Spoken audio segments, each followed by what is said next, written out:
හරි මේ දැන් ඔයාලට කරන්නේ මම ධාරා විදුලිතේ දෙවනි කොටස. ඒ කියන්නේ දෙවනි කොටස විදියට මම තෝරගෙන තියෙන්නේ කෝෂ පද්ධති ප්‍රතිරෝධ පද්ධති සහ ඕම් නියමය. ඕම් නියමය සහ ප්‍රතිරෝධ පද්ධති.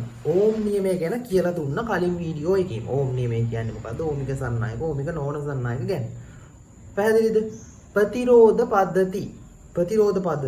ප්‍රතිරෝධ පද්ධති ගැන තමයි මුලින්ම ඉගෙන ගන්න තියෙනවා. ඔයාලා දන්නවා ප්‍රතිරෝධය කියන්නේ මොකක්ද කියලා. ඒ කියන්නේ ප්‍රතිරෝධය කියන්නේ resistance එක R. හරිද? එයාට සිම්බල් එකක් තියෙනවා. සිම්බල් එකක්. ඒ කියන්නේ එයා සාමාන්‍යයෙන් අපි සිම්බල් එකක් විදිහට දක්වන්නේ ඔන්න ඔහොම. resistance. පැහැදිලිනේ? මෙහෙම සමහරක් අය මෙහෙමත් දක්වනවා. හරිද? මේක ඇත්තම කිව්වොත් මේක කොයිල් එක. හරිද? කොයිල් එකේ සිම්බල් එක තමයි ඔය තියෙන්නේ. පැහැදිලිනේ? ගැටලුවක් නෑ ඔයාට මේ A level වලදී අපිට කොයිල් එක කියලා එකක් එලි ඉගෙන ගන්න නැත. රෙසිස්ටන්ස් එක තියෙන ඒක නිසා ඔයාට මෙහෙම දාන්නත් පුළුවන්. අර මං දෙවලිය දැන්දා වගේ එහෙම අදින්නත් පුළුවන්. ඒක කිසිම ගැටලුවක් නැහැ. මේක තමයි රෙසිස්ටන්ස් එක. ඊළඟට අපිට රෙසිස්ටන්ස් තියෙනවා මුලින්ම දේව ಜಾති දෙකක් ප්‍රධාන වශයෙන්ම විචල්්‍ය ප්‍රතිරෝධකය. ඒ කියන්නේ වෙනස් කරන්න පුළුවන් ප්‍රතිරෝධකය. එයාට තව නමක් කියනවා ධාරා නියාමකය කියලා. ධාරා නියාමකය. විචල්්‍ය ප්‍රතිරෝධකය කියනවා තව ස්ථිර ප්‍රතිරෝධක. ස්ථිර ප්‍රතිරෝධක. ඒ කියන්නේ ප්‍රතිරෝධකයේ අගය ස්ථිරයි. පැහැදිලිනේ? ඒකට එහෙම කොටස් දෙකක් තියෙනවා. සාමාන්‍යයෙන් ස්ථිර ප්‍රතිරෝධක දක්වන්නේ අපි මෙහෙම. විචල්්‍ය ප්‍රතිරෝධක දක්වන්නේ මේ නීතලයක් දාලා වෙනස් කරන්න පුළුවන් කියලා අර්ථයක් දක්වනවා විචල්්‍ය ප්‍රතිරෝධක. පැහැදිලිනේ? ඒකට මෙයා ස්ථිර ප්‍රතිරෝධක, මෙයා විචල්්‍ය ප්‍රතිරෝධක. හිතන්නකෝ මෙහෙම. දැන් අපිට මේ කොටසදී ඉගෙන ගන්න තියෙන්නේ ප්‍රතිරෝධ පද්ධති කියලා. මෙහෙම දෙයක්. හිතන්නකෝ සර්කිට් එකක් ඇතුලේ ප්‍රතිරෝධ දෙකක් තියෙනවා. R1 R2 කියලා. එතකොට මෙන්න මෙතන තියෙන මේ සිම්බල් එක තමයි කෝෂය. මේ තියෙන්නේ කෝෂයක සිම්බල් එක. ඒක ඔයාලා දන්න ඕලෙවල් කාලෙත් කරලා තියෙනවනේ. හරිද? එතකොට මේ කෝෂයට කොච්චරක් මේ කෝෂය දෙපැත්තේ මෙතන හිතන්නකෝ මේ කෝෂය ඔයා කියලා ඔයාට පේනවද මේ දෙපැත්තේ කීයක් රෙසිස්ටන්ස් ඉන්නවද කියලා. හිතන්න ඔයා මෙතන මෙම හිටගත්තා කියලා. ඔයා හිටගෙන මේ ඒරියා එක දිහා බැලුවම ඔයාට කී දෙනෙක් පේනවද රෙසිස්ටන්ස් තියෙනවා R1යි R2යි කියන රෙසිස්ටන්ස් දෙකක්. එතකොට සමක ප්‍රතිරෝධය කියන්නේ ඔයාට මෙතන ඉඳන් බැලුවම මේ දෙන්නම වෙනුවට යොදන්න පුළුවන් තනි එකට. පැහැදිලිද? සමක ප්‍රතිරෝධය කියන්නේ අර දෙන්නටම වෙනුවට යොදන්න පුළුවන් තනි එක. එතකොට මේවා විවිධාකාරයෙන් තියෙන්න පුළුවන්. R1 නාට් මෙන්න මෙහෙම තියෙන්න පුළුවන්. ශ්‍රේණිගතව සමසමාන විට මෙහෙම තියෙන්නත් පුළුවන්. R3. එතකොට බලන්නකො ඔයා මෙතන ඉඳන් බැලුවොත් ඔයාලට පේනවා මෙතන ඉඳන් මේ ඒරියා එක දිහා මෙහෙම බැලුවොත් R1 පේනවා, R2 පේනවා, R3 පේනවා. තුන් දෙනෙක් පේනවා.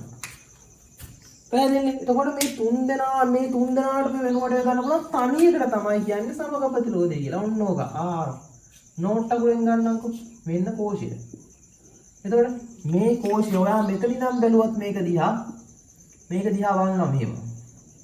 හරිද? මේක දිහා බලනකොට මෙතන ඔන්න R1 R2 R3 තුනක් තියෙනවා. ඔයාලට මේක වෙනුවට මේ R නෝට් තනි එක දාන්න පුළුවන්. මතක තියාගන්න තනි එක දාන්න පුළුවන්. එතකොට මෙතනින් පෙන්නන සමක අගය හිතන්නකො මෙතනින් පෙන්නවා කියලා අගය 50යි කියලා. ඒ අගයම මෙයාට සමානයි 50යි. එතකොට මෙතනින් පේනවා 50ක්. R නෝට් මේ කියන්නේ මෙයාට මෙතන ඉඳන් ඔයාලට බලවම් වෙනවා මෙතන 50ක්. ඉතින් මෙතන 50 තිබ්බත් එකයි මෙතන 50 තිබ්බත් එකයි. ඒ කියන්නේ මේ පද්ධති දෙක හරියටම සමානයි. සමානයි කියන්නේ මේ අපි පුරුදු වෙන්න ඕන මේ වෙනුවට යොදන්න පුළුවන් තනි එක. මම මේ සරලවම කියන්නේ ඒකයි. මේ තුන වෙනුවට යොදන්න පුළුවන් තනි එක ගැන තමයි ඉගෙන ගන්න යන්නේ. එයාට කියනවා සමක ප්‍රතිරෝධය කියලා. සමක ප්‍රතිරෝධය. එතකොට ප්‍රතිරෝධ පද්ධති වලින් ඉගෙන ගන්න අපි සමක ප්‍රතිරෝධය හොයන්න. පැහැදිලිනේ? සමක ප්‍රතිරෝධය හොයන්න. හරි. එහෙනම් මුලින්ම මාතෘකාවම සමක ප්‍රතිරෝධය සෙවීම. සමක ප්‍රතිරෝධය. එතකොට සමක ප්‍රතිරෝධය හොයන ප්‍රධාන වශයෙන්ම කියන්නේ කොටස් දෙකකට ප්‍රධානව වෙන් කරනවා. ඒ තමයි ශ්‍රේණිගතයි සහ සමාන්තරගතයි කියලා. ශ්‍රේණිගතයි සහ සමාන්තරගතයි. සමක ප්‍රතිරෝධය අපි ප්‍රධාන වශයෙන් කොටස් දෙකකට බෙදනවා. සීරීස් and පැරලල් කියලා. Series and parallel. පැහැදිලිද? Series and parallel. මුලින්ම ශ්‍රේණිගත සීරීස් එක ගැන ඉගෙන ගන්න යනවා. මුලින්ම ශ්‍රේණිගත සීරීස්. ඒ කියන්නේ මෙහෙම හිතන්නකො ඔන්න මං ගාව පද්ධතියක් තියෙනවා. ඔහොම R1 R2 R3 කියලා රෙසිස්ටන්ස් තුනක් තියෙනවා. පැහැදිලිද? දෙපැත්තේ V කියලා වෝල්ටේජ් එකක් තියෙනවා. හරි. මට කියන්නකෝ රෙසිස්ටන්ස් තුනක් තිබ්බම මේ වෙනුවට මට තනි එක හොයන්න ඕන. තනි එක. මම එයාට දානවා තනි එකට R නෝට් කියලා. බලමු R නෝට් කෙනා මේ තුන් දෙනාට සමාන වෙන්නේ කොහොමද කියලා. හරිද? මට මෙහෙම කරන්න පුළුවන් නේද? මම දැන් හිතන්නකෝ V කියන වෝල්ටේජ් එක දීලා තිනවා. වෝල්ටේජ් එක දීලා තියෙන්නේ මේ තුන් දෙනාටම. මේ තුන් දෙනාටම දීපු දැන් හිතන්න මෙයා 100ක් වෝල්ට් දීලා තිනවා කියලා. 100 වෝල්ට් දීලා තිනවා. තුන් දෙනාට දීලා තියෙන හරියටම 100ක් තුන් දෙනාට දීලා තිනවා. හැබැයි සමානව නෙමෙයි. හිතන්නකෝ මෙයාට 10 වෝල්ට්. මෙයාට 50 වෝල්ට්. මෙයාට 40 වෝල්ට්. දැන් බලන්න එකතුව කීයද කියලා? 10යි 60යි 60 40 100යි. අනිවාර්යයෙන්ම මේ තුන් දෙනා සමාන එකතුව මෙයාට සමාන වෙන්න ඕනේ. දෙපැත්තේ වෝල්ටේජ් එක 100 නිසා. පැහැදිලිද? හරි. එහෙනම් මම මෙහෙම දෙයක් කරනවා. මෙයා V නම් මම මෙයා ගත්ත ප්‍රමාණය V1. මෙයා ගත්ත ප්‍රමාණය V2.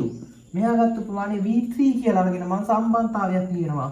V සමානයි V1 ධන V2 ධන V3 කියලා. තේරුණාද? V සමානයි V1 ධන V2 ධන V3. V කියන්නේ මේ V ම තමයි. හරි. ඊට පස්සේ අපි දන්නවා මේක දිග යනකොට I කියලා ධාරාවක් යනවා. පේනවද මේ I කියන ධාරාව මේ තුන් දෙනාගේම එකම ධාරාව නේද යන්නේ? එකම I එක යන්නේ. ඒ ධාරාව කොහෙවත් වෙන තැනකට යනවද? නෑ. එකම පාර තියෙන්නේ මෙතනින් කනෙක්ට් කරලා තියෙනව. එකම පාර, එකම ධාරාව. ඒක නිසා මට මෙයා ලියනවා මම සම්බන්ධයක් ලියනවා. හරි. තව දෙයක්. මේ සෙට් එකට වෙනුවට යොදන්න පුළුවන් තනි එක නෙමෙයි. තනි එක ලිව්වම මෙයාගේ කියන්නේ මේ ධාරාවම තමයි. ඇයි රෙසිස්ටන්ස් එක සමානයිනේ. මේ විශාලත්වය මේ විශාලත්වයට සමානයි. මේ බලන්න V සමානයි IR අනුව. R කියන්නේ මොකද්ද? sorry I කියන්නේ E බෙදීම R.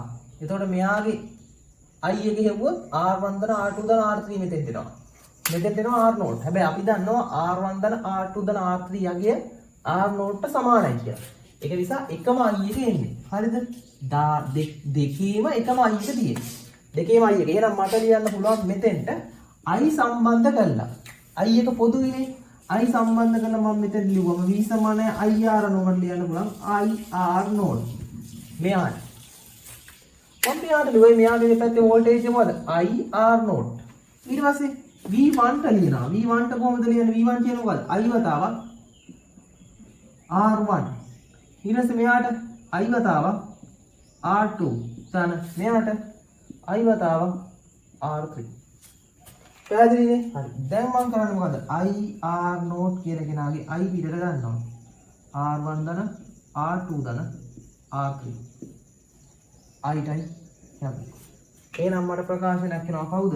R නෝට් සමානයි R1 ධන R2 ධන R3 කියලා. පේනවද කියන්නකෝ?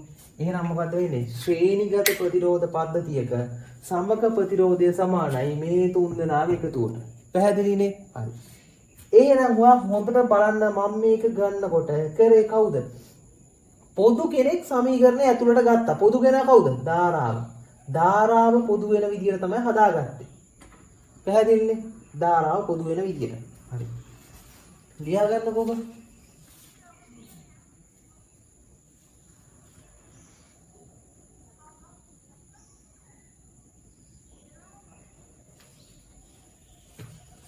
ඔය තමයි ශ්‍රේණිගත එක.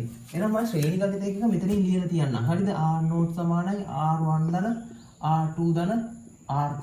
හරි. දැන් බලමු අපි සමාන්තර ගත එක කොහොමද කියලා. සමාන්තර ගත එක.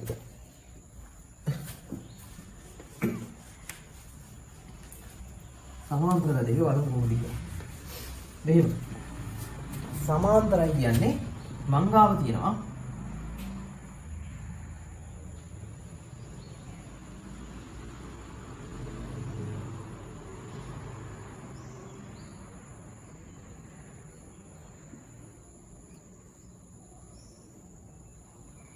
R1 R2 R3. පැහැදිලිනේ? හරි. ඉතින් මම මේ වෙනුවට දාන්න පුළුවන් තනි එක. තනි සර්කිට් එක අඳිනවා මෙහෙම. මේ වෙනුවට R නෝඩ් මෙයා V. පැහැදිලිනේ? හරි. එහෙනම් මට කියන්න මම දන්න දේ තමයි ඕනෑම දෙපැත්තක දැන් බලන්න මෙහෙම දෙයක්. හොඳේ. මේ දෙපැත්තේ කියන්නේ මේ අග්‍ර දෙකේ දෙපැත්තේ වෝල්ටේජ් එක V නේ. එන අග්‍ර දෙකේ ඉන්නේ මෙහෙම. ඒ කියන්නේ මේ දෙපැත්ත. මෙන්න මේ දෙපැත්ත. මේ දෙපැත්තේ වෝල්ටේජ් එක මොකද්ද? මේ බලන්නකෝ. V. පැහැදිලිද? මේ දෙපැත්තේ වෝල්ටේජ් එක V. මේ දෙපැත්තේ වෝල්ටේජ් එක V කියන්නේ. මේ දෙපැත්තේ වෝල්ටේජ් එක V කියන්නේ මෙයාගෙත් V. මෙයාගෙත් V. පැහැදිලිද? මෙයාගෙත් V. එහෙනම් ඔයාලට පේනවද මේකේ පොදු කවුද? වෝල්ටේජ් එක. කලින් එකේ පොදු උනේ ධාරාව. හරි. මෙතෙන්දි බලන්නකො මේ I කියලා ධාරාවක් ආවා. I කියලා ධාරාව මොකද වෙන්නේ? අග්‍ර තුනකට කැඩෙනවා. I1, I2, I3 කියලා මම ගත්තා. එහෙනම් මෙතෙන්දි මොකද වෙන්නේ ආයෙත්? I1, I2, I3. මේ තුන් දෙනා එකතු වෙලා මෙතනින් I කියලා යනවා. පැහැදිලිනේ? එහෙනම් මට මෙන්න මෙතෙන්ට සම්බන්ධතාවයක් ගන්න පුළුවන්. මොකද්ද? I සමානයි I1 ධන I2 ධන I3. ඕක තමයි සම්බන්ධය. පැහැදිලිනේ? හරි. එහෙනම් මා සම්බන්ධෙට පොදු කෙනා ගේනම ඇතුළට. පොදු කෙනා කලින් එකේ ධාරාව පොදු උනේ. දැන් කවුද පොදු වෙන්නේ? වෝල්ටේජ් එක. කොහොමද වෝල්ටේජ් එක ගේන්නේ? අපි දන්නවා V සමානයි IR අනුව. I කියන්නේ මොකද්ද? V බෙදීම R. එහෙනම් මම මේ හැම තැනකටම V බෙදීම R කියලා ආදේශ කරනවා. මෙතෙන්දි ඒ Iම තමයි. හොඳ. කිසි වෙනසක් වෙන්නේ නැහැ. එහෙනම් V බෙදීම R0. මෙතෙන්දි V බෙදීම R1. මෙතෙන්දි V බෙදීම R2. V බෙදීම R3. මේ I1 කියන්නේ V බෙදීම R1. මෙතෙන්දි I2 කියන්නේ V බෙදීම R2. මෙතෙන්දි V බෙදීම R3. මේ ටික සමානයි. සමාන වුණා මොකද වෙන්නේ මේ බලන්න.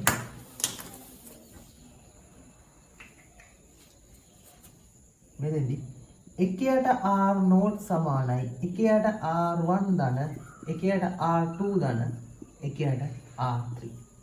පැහැදිලිද කියන්නකෝ? සමාන්තර ගත එකක සමක ප්‍රතිරෝධය වන සූත්‍රය ඔන්න.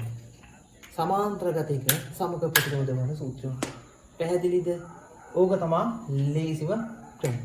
හරි නේද? හරි. එහෙනම් ඕකත් දාගන්න සමාන්තරගත ක්‍රමය කියලා සමක ප්‍රතිරෝධයක සමාන්තරගත එක සමාන්තරගත පද්ධතියක සමකයේ සෙවීම. පැහැදිලිද? ටග්ගාලා මේක දාගන්න. මම ඒකෙත් පොදු සූත්‍රය මෙතන විදියට දෙනවා. එකයට R0 සමානයි එකයට R1 ධන එකයට R2 ධන එකයට R3.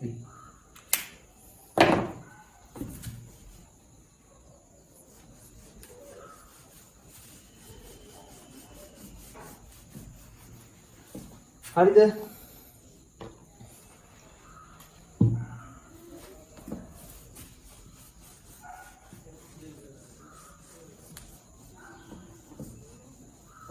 හරි. මට දැන් අපි දන්නවා මේ සූත්‍ර දෙක. දැන් බලන්න මෙහෙමයි. අපිට ගොඩාක් වෙලාවට සමකය වෙනකොට සමාන්තර ගතේමයි. දැන් හිතන්නකො මෙහෙම තුනක් තිබ්බා. මෙන්න මේ පොඩි දේ පොඩක් මතක තියන් ඉන්නවාලා. හරිද? ඒ කියන්නේ හිතන්නකො මෙහෙම 6යි 3යි 4යි රෙසිස්ටන්ස් ටිකක් තිබ්බ සමාන්තර ගතව. අපෙන් අහනවා මෙතන සමකය කීයද කියලා. A හා B අතර සමකය. මේ දෙන්න අතර සමකය. එතකොට අපි හොයන දේ හොයන්න ඕන ක්‍රමය තමයි මොකද්ද? සමක හොයන ක්‍රමය තමයි මේ එකයට R0 සමානයි එකයට 6 ධන එකයට 3 ධන එකයට 4. කොහොමනේ? හැබැයි ප්‍රශ්නේ තියෙන්නේ ඔක සුළු කරන්න ගියාම පොඩ්ඩක් බලන්නකො පොඩ්ඩක් අවුලක් එනවා නේද?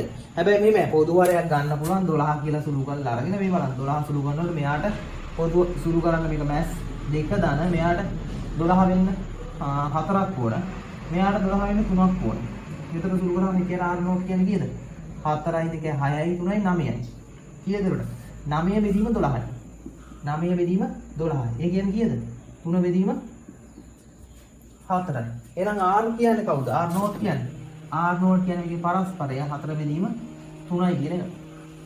පැහැදිලිද? හරි. හැබැයි ඊට වඩා ලේසි ඔන්න බලන්න මේ උත්තරේ කොහොම තියෙද්දි මම මෙතනින් හදන්නම්කෝ. ඊට වඩා තව ලේසි ක්‍රමයක් තියෙනවා මේක හදන්න.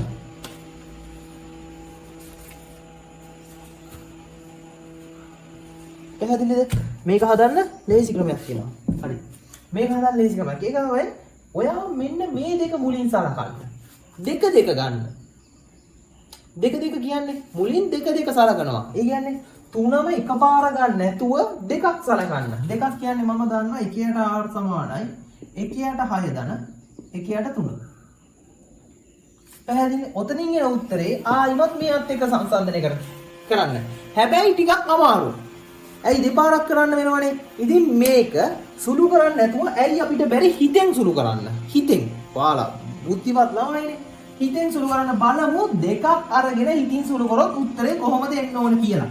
ඒක නිසා මම ගන්නවා 1ට r නෝට් සමානයි 1ට r1 ධන 1ට r2. බලමු මේ දෙන්න අතර සමගිය ලේසි උත්තරයක් එනවද කියලා.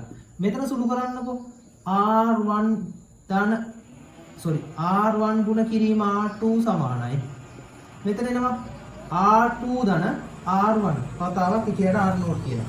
එහෙනම් මේකේ පරස්පරය ගත්තම r නෝට් සමානයි r1 ගුණ කිරීම r2 බෙදීම r1 ධන r2. පේනවද මේ ලේසි එකක් ආවා. මොකද්ද දෙකක් තියෙනකොට අපිට එනවා ගුණිතය බෙදීම එකතුව කියලා. මේ දෙන්නගේ ගුණිතය බෙදීම එකතුව සමානයි r නෝට්.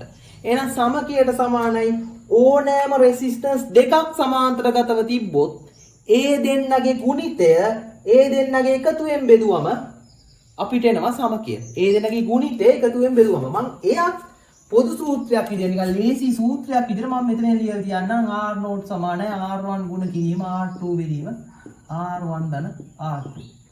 මම මෙයත් ලියනවා නිකන් ලේසි සූත්‍රය. මේ ලේසි ක්‍රම හරියද? එහෙනම් මට ඔන්න දැන් මම ලේසි ක්‍රමයක් හොයාගත්තා. මේ විදිහට ලේසි ක්‍රමයක් හොයාගත්තා. දෙන්නගේ ගුණිතය බෙදීම එකතුව. එහෙනම් මට පුළුවන් නේද මේ දෙන්න වෙනුවට එකක් ගන්න. කොහොමද මේ දෙන්න වෙනුවට එකක් ගන්නෙ? 6 3ෙන් ගුණ කරා. 6 වරක් 3 18යි. එකතුව කීයද මේ දෙන්නගේ? 9යි. 6 වරක් 3 18යි. එකතුව කීයද? 9යි. එහෙනම් 6 වරක් 3 18යි කියන්නේ ඔව් 6 12 18යි 18යි එකතුව 9යි. එහෙනම් කීයද එන්නේ මෙතනින්? මෙතනින් එනවා 2යි කියලා. එහෙනම් මේ දෙන්නම වෙනුවට මට දාන්න පුළුවන් 2යි කියලා. එහෙනම් ඔයා හිතෙන් ඒක දාගන්න 2යි කියලා. ඊට පස්සේ ඉතුරු වෙලා තියෙනවා දැන් ඔයා මේ දෙන්න වෙනුවට එක්කෙනෙක් දැම්මා 2යි කියලා. දැන් ඉතුරු වෙලා තියෙන්නේ කවුද?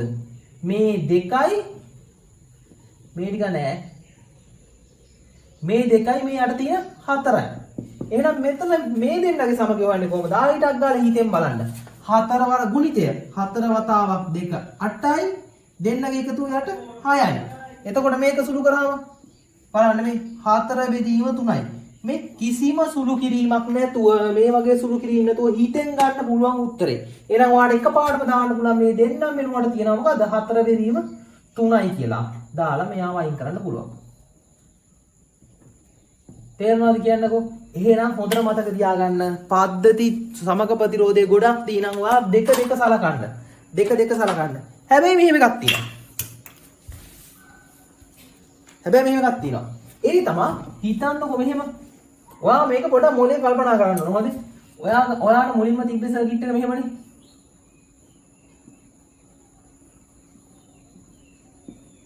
හයයි 3යි 4යි. හරිද? ඔයාට මේ 6යි 4යි 3යි කියලා තිබ්බ කියලා හිතන්නකෝ. 4යි 3යි. ඔයාට හිතනවා දැන් මම මුලින්ම සැලකුවේ කලින්ම 6යි 3යි. මොකද අපි දන්නවා 6 වරක් 3 18යි 6යි 3යි සැලකුවොත් 6යි 3යි. මේ දෙන සැලකුවොත් 6 වරක් 3 18යි එකතුව 9යි. ටක් ගාලා මෙතනින් 3යි 2යි කියලා උත්තරේ එනවා. 6යි 3යි සැලකුවොත්. හැබැයි හිතන්න ඔයා කරන වැඩේ 6යි 3යි කියන්නේ 6 මෙහි 3 යටනේ තියෙන්නේ. ඔයා මොකන්නේ වැඩි ලේසියට 6යි 4යි සැලකනවා. 6යි 4යි සැලකුවොත් මොකද වෙන්නේ බලන්නකෝ මේ 6 වරක් 4 6 12 18 24යි. ඊට 6යි 4යි 10යි. 10 බෙදීම 24. මෙතන කීයද දෙන්නේ? 5 බෙදීම 12යි. එතකොට මේ නැත්නම් ඔයා දශම වලින් තිබ්බොත් මතක තියාගන්න මේ රෙසිස්ටන්ස් ගණන් දශම වලින් කියන්න එපා. භාග වලින් කියන්න. දශම වලින් එන්නේ නැති තරමට සමක ප්‍රතිරෝධ වෙන ගණන්. හොඳ? ඔයාගේ පේපර් එකේ සමක ඔයා නිකන් පාස් පේපර්ස් ටික නිකන් පෙන්නලා බලන්නකෝ. ඔක්කොම තියෙන්නේ භාග වලින්. දශම වලින් එන්නේ නැති තරම්. තියෙනවා නැති තරම්. හොඳ? 12 බෙදීම 5යි. ඊට පස්සේ ඔයා ඒ 12 බෙදීම 5 ඔයා ඒ 12 බෙදීම 5 තුනත් එක්ක සලකන්න ඕනේ. දැන් මේ දෙන්න සැලකුවානේ. එයාට 12 බෙදීම 5. ඊට පස්සේ එයා තුනත් එක්ක මේ බලන්න මේ 12 බෙදීම 5 ගුණ කිරීම 3 බෙදීම 12 බෙදීම 5 ධන 3 ගුණිතය වතාවක් එකතුව. ඔයාලට පේනවාද මේක සුළු කරන්න අමාරුයි කියලා? ඊට වඩා ඔයාලට ලේසියදී මෙහෙම කරා නම් හොඳයි කියලා. එහෙනම් ඔයා මතක තියාගන්න මේ තුන ගද්දි මේ තුන දෙක සලකද්දි ඔයා පොඩ්ඩක් ඔළුව කල්පනා කරන්න ඕන මුලින්ම ලේසි දෙන්න සලකන්න. දැන් මම දන්නවා මේ 6යි 4යි ගත්තොත් මොකද වෙන්නේ? සුළු කරන් යද්දි හිර වෙනවා. 4යි 3යි ගත්තා ඒ සුළු කරන් යද්දි හිර වෙනවා. හැබැයි 6යි 3යි ගත්තොත් සුළු කරන් යද්දි හිර වෙන්නේ නැහැ, ලේසියෙන් සුළු වෙනවා. එහෙනම් පොඩ්ඩක් ඔයාලා මොලේ කල්පනා කරන්න ඕන මේ දීලා තියෙන්නේ අනිවාර්යයෙන්ම විභාගෙට දෙනකොට ප්‍රශ්න ඔහොම එකක් දුන්නොත් ඔයාට පාරවල් තුනක් තියෙනවනේ සුළු කරන් යන්න. එකක් පුළුවන් ඔයාට 6 4යි ගන්න. තව පුළුවන් ඕන 4යි 3යි ගන්න.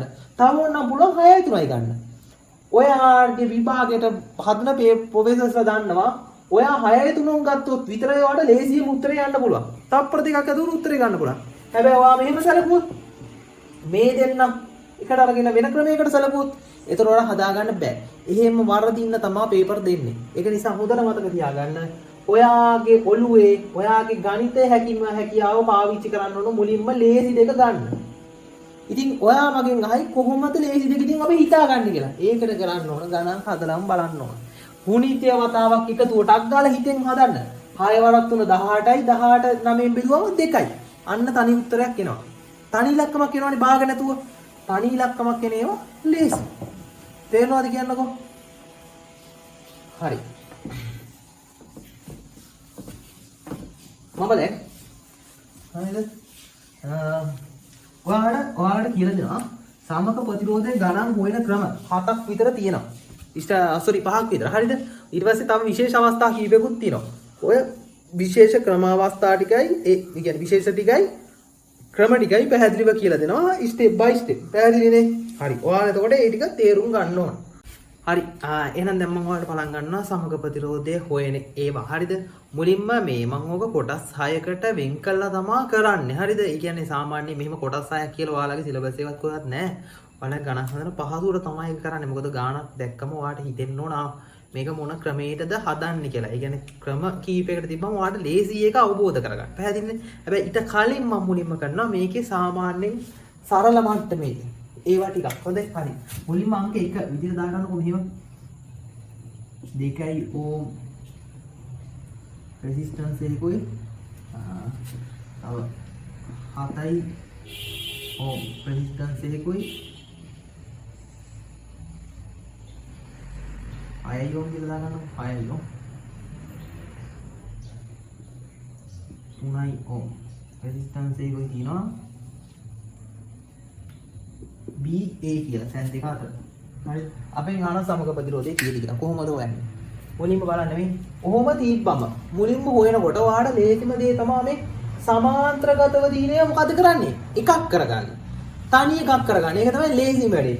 මේ වගේ ගානක්. එතකොට මොකද කරන්න ඕනේ? මුලින්ම කරන්න ඕනේ මොකද මේ 6යි 3යි සමාන්තරගත. එතකොට මොකද කරන්නේ? අපි දන්නා සමාන්තරගත තිබ්බම ගුණිතය බෙදීම එකතුව. 6 වතාවක් 3 බෙදීම 6යි 3යි 9යි කීය දෙන්නේ මෙතන? 2යි කියලා. එහෙනම් මට මේක වෙනුවට දෙකක් දාත හැකියි. දැන් ඔයා හිතෙන් මතක තියාගන්න මේ දෙන්නම වෙනුවට තියෙන්නේ කවුද? තනි එක්කෙනෙක් එයාගේ විශාලත්වය කීයද 2යි. එයාට ශ්‍රේණිගතව තියෙනවා තව දෙකක්. එහෙනම් ඒ දෙන ශ්‍රේණිගත වුණාම මොකද වෙන්නේ? R1 R2 කියන කෙලිම එකතු වෙනවනේ. එහෙනම් 2යි 2යි 4යි. එහෙනම් මෙයාගේ සමකය කීයද? 4යි යෝ. පැහැදිලිද? සමකය 4යි යෝ. R0 සමානයි 4යි යෝ කියලා දාලා තියාගන්න. එච්චරයි. ඒ ඇති. පැහැදිලිද? හරි. ඊළඟ එක. අංක 2.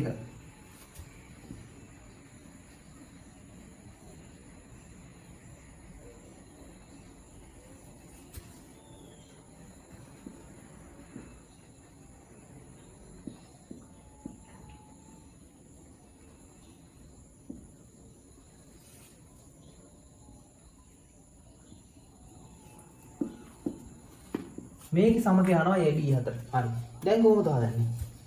හා ඕකේ වුණකොට බලන්නකො මෙයාට මේ කුට්ටියම ශ්‍රේණිගතයි. එහෙනම් මං හිතන්න ඕන මොකද්ද? මේ කුට්ටියම වෙනුවට තනි එක්කෙනෙක් දාගත්තා නම් හරි නේද? හැබැයි ප්‍රශ්නේ තියෙන්නේ මේ කුට්ටිය ගැන විතරක් හිතුවොත්. දැන් මෙයා පැත්තක තියන්න. මෙයා අවුලක් නැහැ. මෙයාම කෙලින්ම එකතු කරන්න තියෙන්නේ. මේ කුට්ටිය ගැන හිතුවොත් මේ කුට්ටියේදී මෙයාට මේ දෙන්නම සමාන්තරගතයි. එහෙනම් මම මුලින්ම කරන්න ඕන මොකද්ද? මේ දෙන්නව එකතු කළා මේ දෙන්න වෙනුවට තනි එකක් දාගන්න. එහෙනම් මොකද කරන්න පුළුවන් මට? මේ දෙන්න වෙනකොට මම තනි එකක් දා ගන්නවා. හිතෙන් දා ගන්න එක තමයි වඩාත්ම හොඳ. 4යි 2යි 6යි කියලා. ඊට පස්සේ එයාට සමාන්තරව තියෙනවා තව 3ක්. එතකොට මේ දෙන්නගේ සමගිය කීයද? ඒ දෙන්නගේ සමගිය 6යි 3යි කියන්නේ 6 වරක් 3 18යි 9න් බෙදුවම 2යි. එහෙනම් මට මේ දෙන්නම වෙනුවට දාන්න පුළුවන් මොකද්ද? 2යි කියලා. ඒ කියන්නේ මට මේ කුට්ටියම වෙනුවට දාන්න පුළුවන් 2යි ඕම් කියලා තනි රෙසිස්ටන්ස් එකක්. පැහැදිලිද? එයාට එකතු වෙනවා කීයද? 5යි ඕම් රෙසිස්ටන්ස් එක. එතකොට ඔක්කොම සමගිය කීයද? 5යි 2යි 7යි ඕම්. තේරෙනවද කියන්නකෝ? ඔන්න ඔය වගේ සරල මට්ටමේවා තමයි මුලින්ම මම කියන්නේ. පැහැදිලිද? හරි.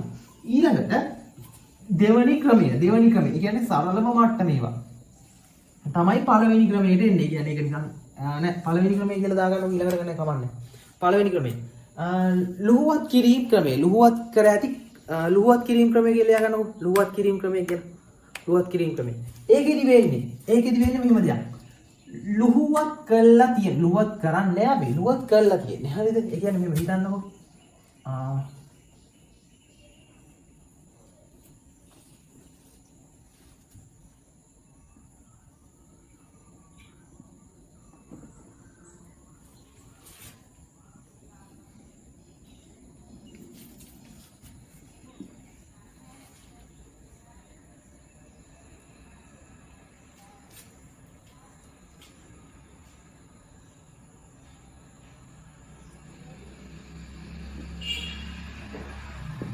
AB මම ඔහොම දෙන්නම්කෝ.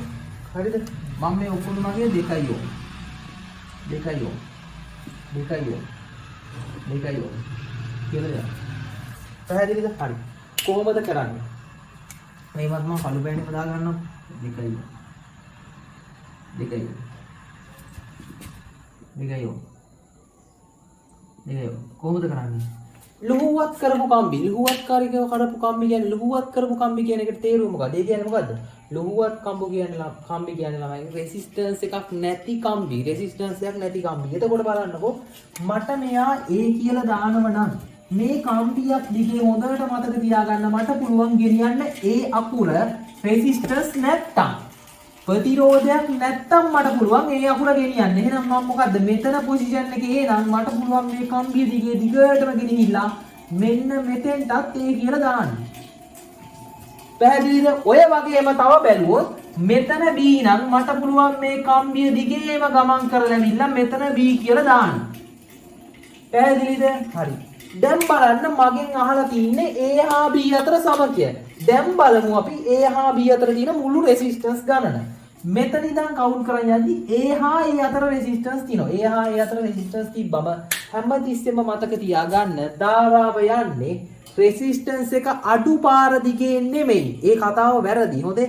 රෙසිස්ටන්ස් එක අඩු පාර දිගේ නෙමෙයි. රෙසිස්ටන්ස් එක නැති පාර දිගේ. ප්‍රතිරෝධයක් නැති පාර දිගේ යන්නේ. මතක තියාගන්න හැමතිස්සෙම ධාරාව යන්නේ රෙසිස්ටන්ස් එක අඩු පාරේ නෙමෙයි රෙසිස්ටන්ස් එක නැති පාරේ. රෙසිස්ටන්ස් එක අඩු පාරේ යනවා කියලා එකක් නැහැ. එයා යන්නේ ධාරාව ප්‍රතිරෝධ අතර අනුපාතයට බෙදාගෙන තමයි ධාරාව යන්නේ. හරිද? ප්‍රතිරෝධය අඩු එකෙත් යනවා වැඩි එකෙත් යනවා. ඒකෙක් අනුපාතවලින්. හැබැයි ධාරාව රෙසිස්ටන්ස් එක නැති පාරේ යනවා. නැති පාරක් තිබ්බොත් හිතන්නකෝ මෙතන පොඩ්ඩක්වත් ප්‍රතිරෝධය නැහැ. එහෙම වුණොත් ධාරාව මෙහෙන් චුට්ටක්වත් යන්නේ නැහැ. කෙලින්ම යන්නේ මේ පාර දිගේ. පැහැදිලිනේ? මේ පාර දිගේ යන්නේ. හරි බලමු එහෙනම්. AAB ඊළඟට BB අතර මේ පාර දිගෙත් යන්න. එහෙනම් අපිට බැලූ බැලමටම කියන්න පුළුවන් A හා B අතර තියෙන එකම එක ප්‍රතිරෝධයයි. කවුද? 2 ඕම් කියලා විතරයි. එහෙනම් මේ දෙන්න අතර සමක ප්‍රතිරෝධය කීයද? 2 ඕම්. මුළු පද්ධතියම. එහෙනම් හොඳට මතක තියාගන්න ලුහුවත් කරපු කම්බි තිබ්බොත් ඔයා හොඳට මතක තියාගන්න මෙහෙම මේ ඉරි දිගේ AB අකුරු ගෙනියන්න. පැහැදිලිනේ? හරි. මම ඊළඟ එක දෙනවා. මෙහෙම.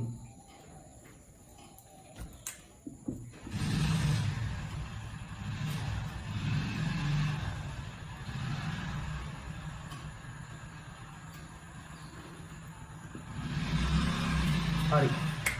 ඕම දෙනවා. මට ඕකේ සමගිය හොයන්නකො කොහොමද හොයන්නේ? දැන් අර වගේම කලින් වගේම තනි කම්බි තියෙනවා.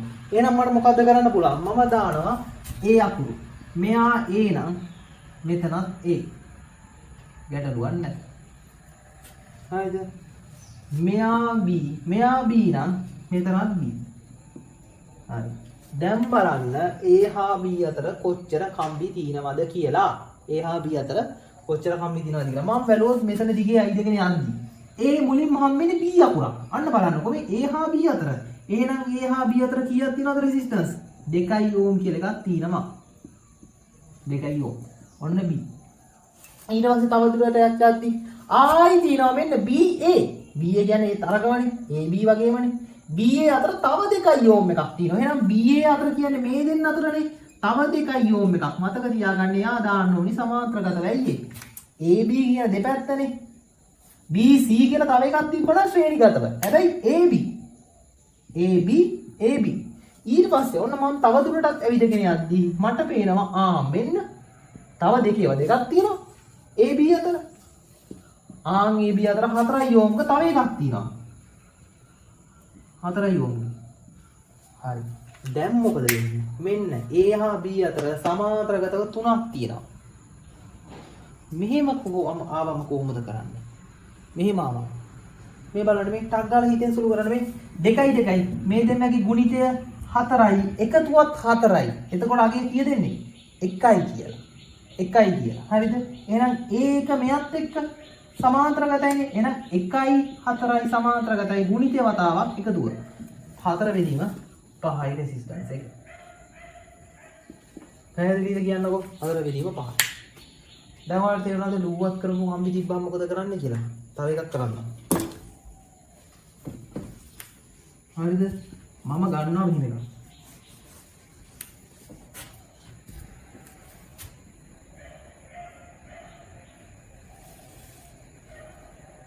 ඉදනවා මේ හැම එකම 2යි කියලා. මම ඕම් ලකුණ දාන්නේ නැහැ. 100ට. AB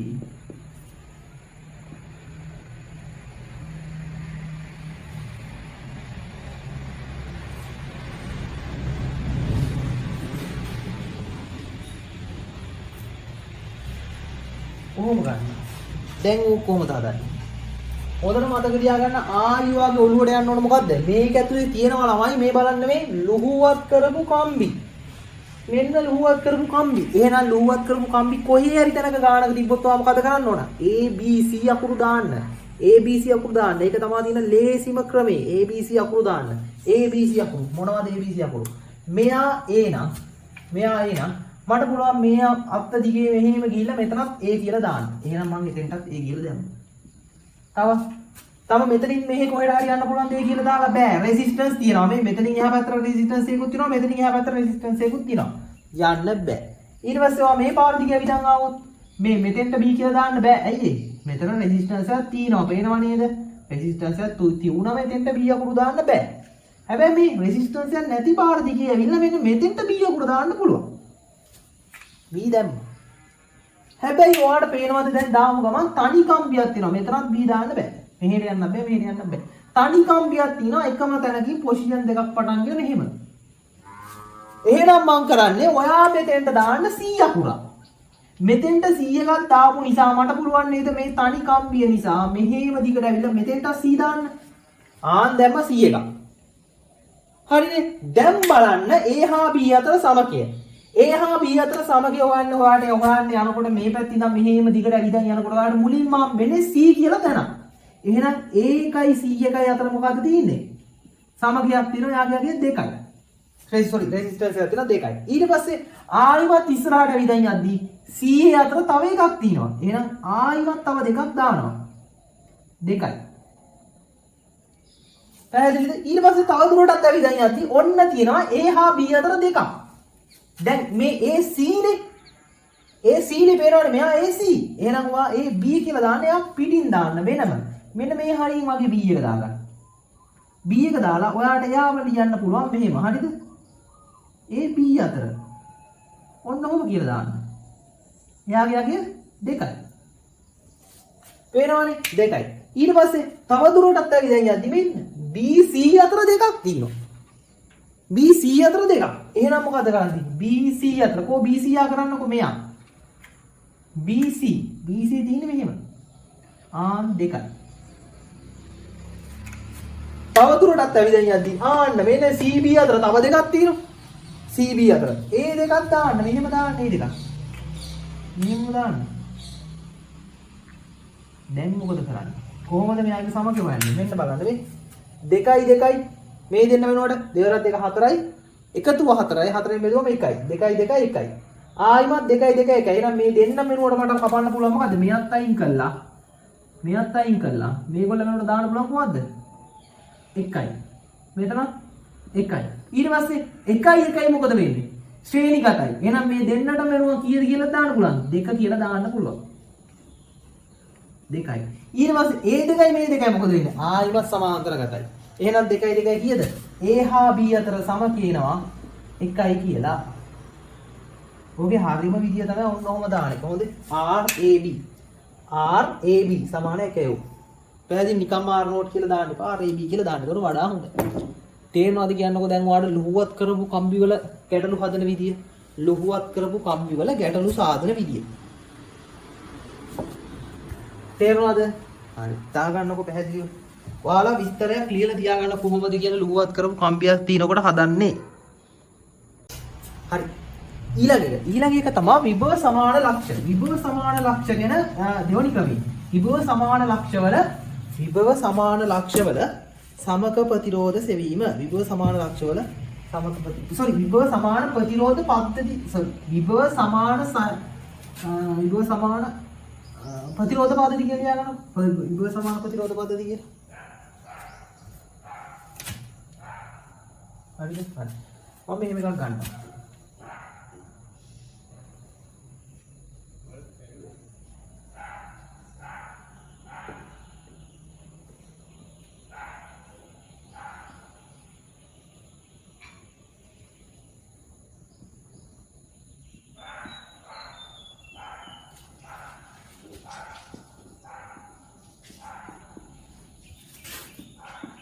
AB කියලා.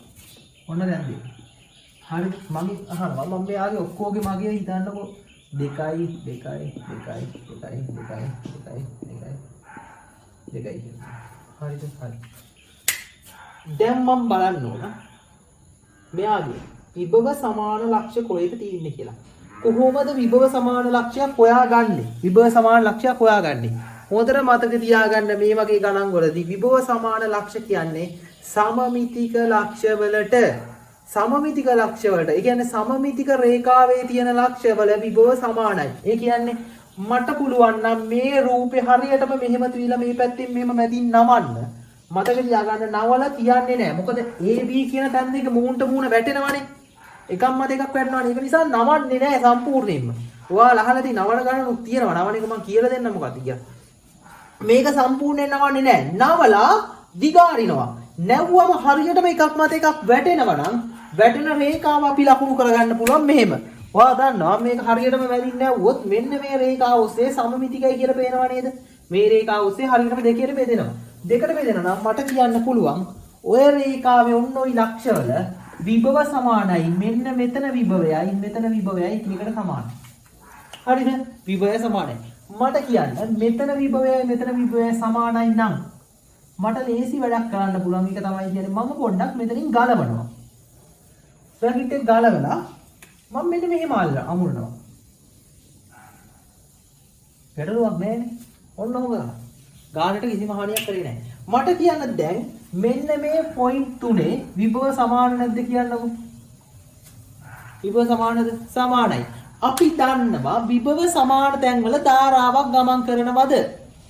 විභව සමාන තැන්වල ධාරාවක් ගමන් කරනවා. විභව සමානයි. ඔයාලා අහලා තියෙනවද ළමයි? පාරේ යනවානේ ලයිට් වයර් 4ක්. මෙහෙම ලයිට් කණු කියලා හිතන්නකෝ. ලයිට් වයර් 4ක් කියනවනේ මොකද? ඔය ලයිට් වයර් 4 මොකක්ද? 1 2 3 4යි. ඒ කියන්නේ සජීවී වයර් 3යි නියුට්‍රල් වයර් 1යි කියලා හිතනකො නියුට්‍රල් වයර්. උදාසීන වයර් 1 සජීවී වයර් සජීවී වයර් 3යි නියුට්‍රල් වයර් 1යි උදාසීන වයර් 1යි. පැහැදිලිනේ? ඔය අහලා නැද්ද? ඕකේ ඔය වයර් 3 මෙහෙම නිකන්. ඔන්න ඔහොමනේ යන්නේ. ඔයාලගේ පැත්ත යනකොට. හරිද? ඔය අහලා නැද්ද? ඔය උඩම දෙකක් ඇල්ලුවොත් කරන්ට් එක වදින්නේ නැත. හැබැයි උඩම එකයි යටම එකයි ගෑවුනොත් කරන්ට් එක වදිනවා කියලා නේද ඔයාලා අහලා තියෙන්නේ. නිකන් කියනකොට ඔය මිනිස්සු කියනවා නේද? උඩ දෙකක් ඇල්ලුවට ප්‍රශ්නයක් නෑ. උඩ මේකයි යට මේකයි ඇල්ලුවොත් තමයි අවුල කියලා. ඒ කියන්නේ මෙන්න මේක හරි යට මේක හරි. තුන්වෙනියට තියෙන එක හරි යට මේක හරි. 1යි 2යි ඇල්ලුවට ප්‍රශ්නයක් නෑ. 1යි 3යි ඇල්ලුවට ප්‍රශ්නයක් නෑ. 2යි 3යි ප්‍රශ්නයක් නෑ. හැබැයි 1යි 4යි ඇල්ලුවොත් වදිනවා. 2යි 4යි වදිනවා. 3යි 4යි වදිනවා. ඇයි? ඇයි වදින්නේ? හේතුව තමයි හේතුව හොඳම හේතුව තමයි මෙයාගේ ඇත්තරම වෝල්ටේජ් එක. ඒ කියන්නේ වෝල්ටේජ් එක 230ක් තියෙනවා. මෙයාගේ 230යි. මෙයාගේ 230යි. මෙයාගේ බිඳුවයි. බලන්න මේ 230යි වෝල්ටේජ් නිසා මේ දෙන්න අතර මොකද්ද වෙන්නේ? අපි ඕක ගිහින් මෙහෙම ඇල්ලුවා කියලා අපිට කරන්ට් එක වදින්නේ නැහැ. ඇයි ඒ? අපෙන් ගහරහා ධාරාවක් එහා පැත්තට යන්නේ නැත. ඇයි? වෝල්ටේජ් සමානයි. හැබැයි ඔයා ගිහිල්ලා මෙයයි ඇල්ලුවොත් අපේ ඇඟ හරහා වෝල්ටේජ් එක ගමන් කරනවා. ඒකට ධාරාවක් යනවා. විභවාන්තරයක් තියෙන තැන නිසා. තැන විභවාන්තරයක් තියෙන නිසා. අන්න දැන් මෙතන විභවාන්තරයක් නැත. විභවය සමානයි. විභව සමාන ලක්ෂ කියන්නේ ඒකට. එහෙනම් විභව සමාන ලක්ෂ වල ධාරාවක් යන්නේ නැහැ. ධාරාවක් යන්නේ නැත්නම් ඔය උතර කම්බි ගැලක් තියෙන වැඩක් තියනවද කියන්නකෝ. වැඩක් නැහැ. තේරුමක් නැහැ. එහෙනම් මං එයා ගානවල අයින් කරනවා මේව. මෙතන කම්බි ගැලක් නැත. දැන් මෙයා හරියට මොකක් වගේද? මං චාර්ජ් උත්තර මෙයාගේ මේක අඩු කරන්න. මේ මොකක් වගේද මෙයා? මේ බලන්නකෝ 2යි ශ්‍රේණිගතයි 2යි ශ්‍රේණිගතයි 4යි මෙතන 4යි මෙතන 4යි ඒ දෙන්න එකිනෙකට සමාන්තරගතයි. එතකොට මේ 4යි සමාන්තරගත වුණාම සමගිය කීයද? 2යි. හරිද? මෙතන දැන් 2යි.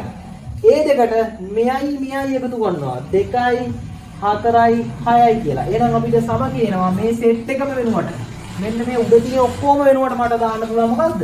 මේ ඔක්කොම වෙනුවට මකලා දාලා මට දාන්න පුළුවන් එකක් කීයද? 6යි ඕක කියලා. හරිද? මේ දෙන්න ශ්‍රේණිගතයි. මේ දෙන්න මෙවට කීයද දාන්න පුළුවන්? 4යි කියලා දාන්න පුළුවන්. එහෙනම් මොකද වෙන්නේ? 6යි 4යි මොකද වෙන්නේ දැන්? සමාන්තරගතයි. එතකොට බලන්න මේ 6 ගුණ කිරීම 4 බෙදීම 10යි. කීයද එන්නේ? 24 බෙදීම 10යි කියන්නේ කීයද? 12 බෙදීම 5යි. සමගිය. පැහැදිලිද කියන්නකෝ? තේරුණාද කියන්නකෝ විභව සමාන ලක්ෂ්‍යවල ගැටලු හදන හැටි. විභව සමාන ලක්ෂ්‍යවල ගැටලු සෑදීම. හරි. ඊළඟ ක්‍රමය මම එකයි යෝගි කරන්නේ. හරිද? ඊළඟ ක්‍රමය දාගන්නකො මේ. ඒ තමයි සමමිතික ලක්ෂ්‍යවල සමමිතික මෙහෙම ලියන්න. සමමිතික ප්‍රතිරෝධ පද්ධතිවල මැදින් නවන ගැටලු. එහෙම ලියාගන්නකො.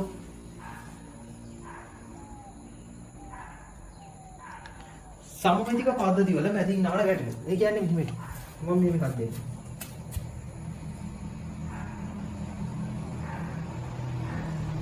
නෑ පොඩක් ඉන්න. ඕකටම මේක හදන්න කලින් පොඩක් මම කලින් ගානම තව එකක් දෙන්නද? මෙහෙම. ඔන්න ඔහොම පද්ධතියක් තියෙනවා කියලා හිතන්නකෝ.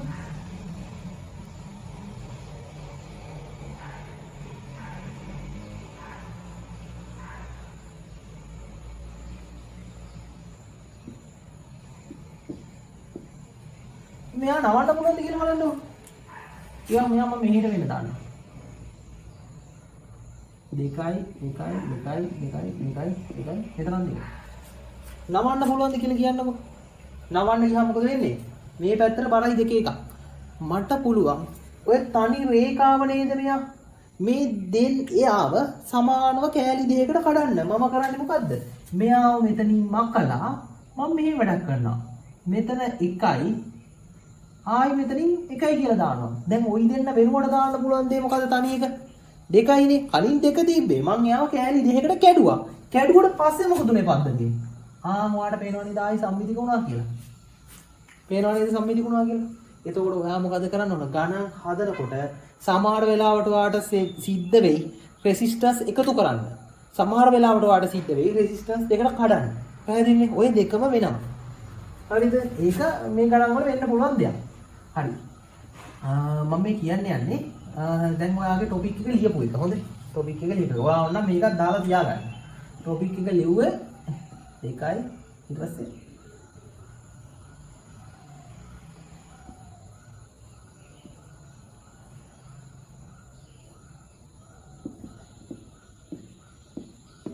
ඔන්න කොහොම පද්ධතිය. මගෙන් අහනවා A හා B අතර සමකය හොයන්න කියලා. A හා B අතර සමකය හොයන්න කියලා. කොහොමද හොයන්නේ සමකය A හා B අතර? A හා B අතර. දැන් පොඩක් අමාරු වගේ පොඩා ලොකුයි නේද රූපේ?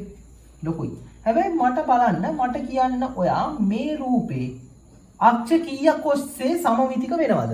අක්ෂ කීයක් ඔස්සේ සමමිතික වෙනවද මේ? බැලුව බැලමටම මට පේනවා මෙන්න මේ අක්ෂය ඔස්සේ හරියටම සම්මිතිකයි.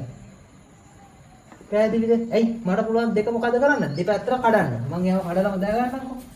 ඔයා මෙහෙම තිබ්බම ඔයාට අක්කා උපක්‍රමශීලී වෙන්න ඕන.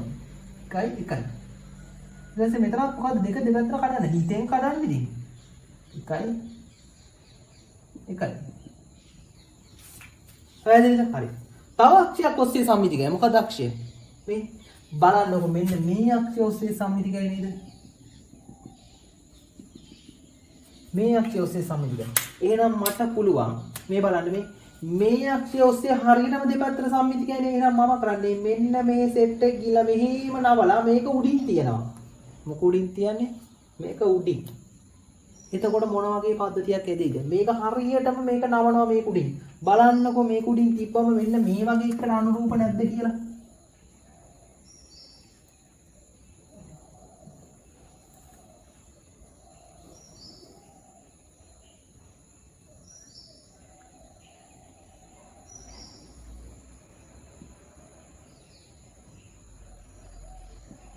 මෙතන මෙයා ගිහිල්ලා මෙයා මත වැටෙනවා. එතකොට මෙන්න මේ රෙසිස්ටන්ස් එක ගිහිල්ලා මෙයා මත වැටුනම මොකද වෙන්නේ?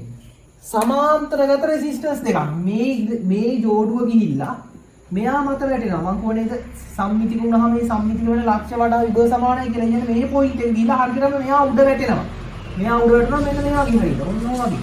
තාම එකක් සෙට් වුණා. 2 ඕම්. එතකොට 2 ඕම් එකක් මත වැටුනම සමගිය කීයක් වෙනවද? එකක් වෙනවා. එහෙනම් මෙයාගේ ඇගේ ගිහලා 1යි ඕ. 1යි.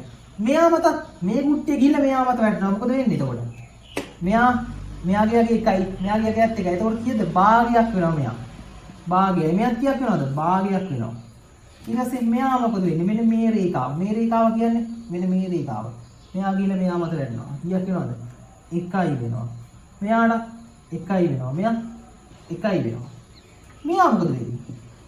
එයා වටා තමයි නැවෙන්නේ. මෙයා උඩට කවුරු හරි එල්ලෙක් කෙනෙක් වැටෙනවද? මෙන්න මේකට නෑ. මේ කුඩට කවුරුත් එල්ල වැටෙන්නේ නෑ. එයා තිබිච්ච වගේම තමයි. 2යි. හොඳට බලන්න ඕන ගණන් හදනකොට. A B. හරි. දැන් ආවට පස්සේ ඔන්න ඔහොම එකක් ආවා. ඊට පස්සේ අපි දන්නවා දැන් ඕක දිගේ මෙන්න මේ අතරත් මොකද වෙන්නේ? මේ අතරත් සමමිතිකයි. මේ බලන්න මේ අතරත් සමමිතිකයි. මේ අතරත් සමමිතිකයි නිසා අපිට මොකද කරන්න පුළුවන්? සමමිතික ලක්ෂ්‍ය වල විභව සමානයි. ඒ කියන්නේ මෙන්න මේ එක් පොයින්ට් වල විභව සමානයි.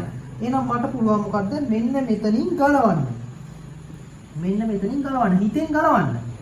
කොහොම ගලවන්න? ගැලවුවට පස්සේ මොකද වෙන්නේ? මේ පොයින්ට් එකේ විභව සමාන වෙනවා. සමාන වෙනවා කියන්නේ මට මොකද කරන්න පුළුවන්?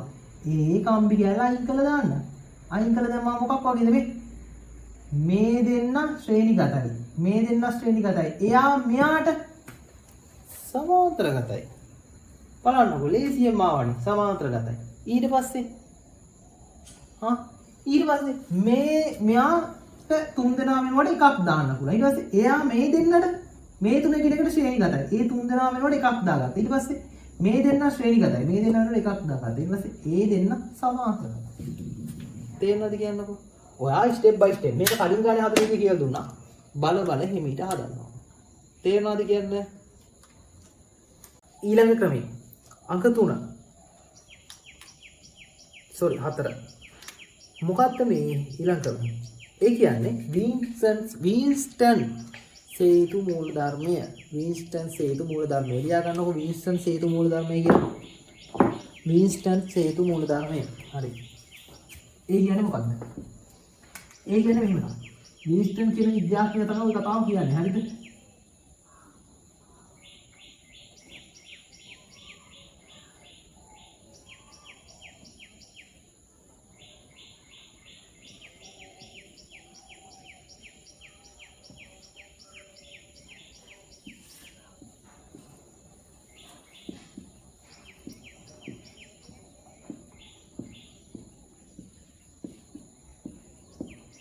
හරි. මේ බලන්න. මේකෙදි කියන්නේ හරිද? AB කියන තැන් දෙක මෙහෙම තියෙන්න ඕන. සහ AB කියන තැන් දෙක දිගට අනිත් ප්‍රතිවිරුද්ධ පොයින්ට් එක A දෙක යා කරලා තව රෙසිස්ටන්ස් එකක් තියෙන්නත් ඕන. තියුණට පස්සේ හරිද වින්ස්ටන් සේතුවක් කියලා කියන්නේ ළමයි. හරිද වින්ස්ටන් සේතුවක් කියන්නේ මේ සටහනට නෙමෙයි. මේ සටහනේ R1 බෙදීම R2 සමානයි R3 බෙදීම R4 වෙන්න ඕන. එහෙම වුණොත් මේ සර්කිට් එකට කියනවා වින්ස්ටන් සේතුවක් කියලා. පැහැදිලිද? එහෙම වුණොත් මෙහෙම වුණොත් විතරක් කියනවා මෙයාට වින්ස්ටන් සේතුවක් කියලා. උදාහරණයක් විදිහට මට ගන්න පුළුවන් මෙහෙම. මෙයාගේ රෙසිස්ටන්ස් එක 5යි. හිතන්නකෝ මම මෙයාව 10 කියලා ගත්තා කියලා. හරිද? එහෙනම් මෙයාගේ දෙගුණයක්.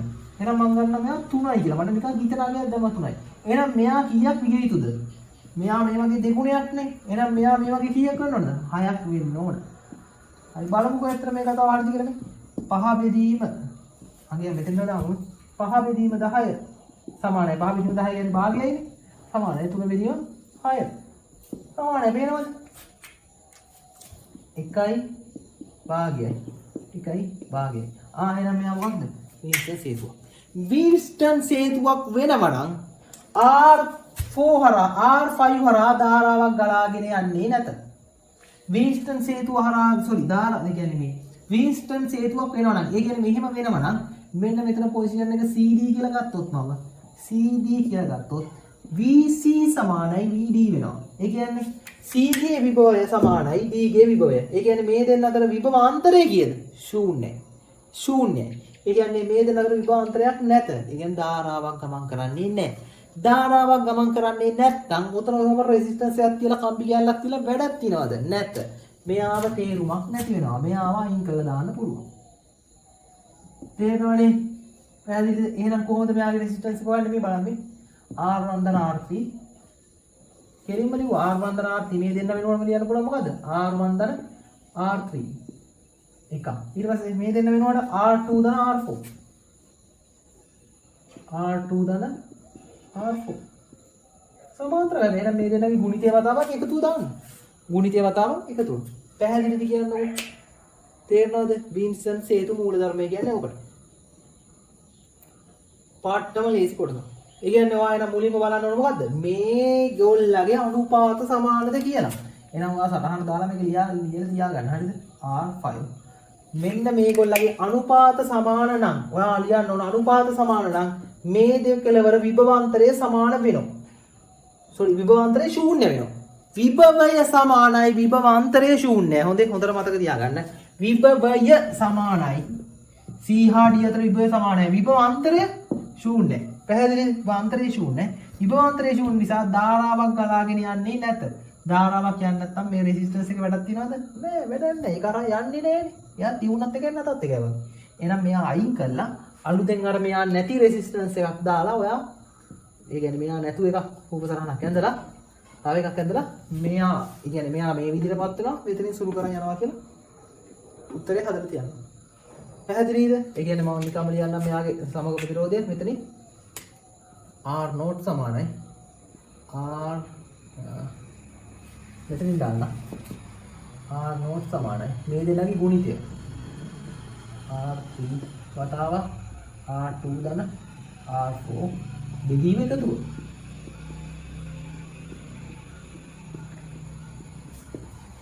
ඔන්න පැහැදිලිද කියන්නකෝ. හරි සරණ දාගන්නට අගලා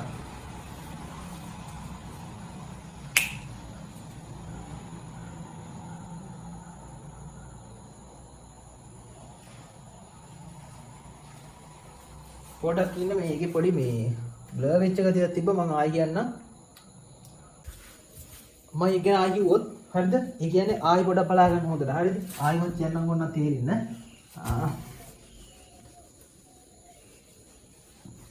මෙහෙම එක. හරිද? R5 මෙහෙම රෙසිස් පද්ධතියක. හරිද?